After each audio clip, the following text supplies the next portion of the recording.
ازيكم؟ طبعا من اكتر المشروبات المشهوره جدا الابريه. طبعا يا جماعه الابريه ده مشهور جدا عند اخواتنا النوبيين، خاصه في شهر رمضان بيعملوه، وبجد يعني تجربته بجد طعمه حلو جدا ولذيذ وحاجه كده اروع. جربوه هيعجبكم قوي. عندي هنا المقادير بتاعتنا.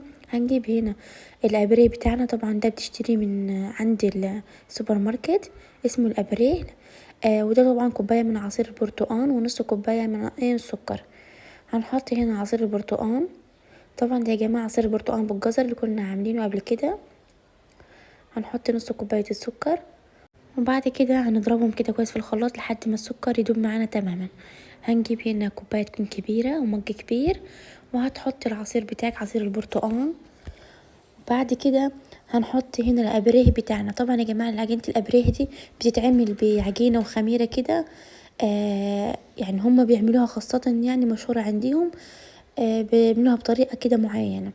طبعا يا جماعه هنا انا جربته بعصير البرتقال، بس هم عندهم مشهور جدا من زمان بيتعمل بعصير الليمون، بس قلت اجربه بعصير البرتقال، بجد يعني طعمه لذيذ جدا وحلو اوي. هتحطي طبعا الابريه كده.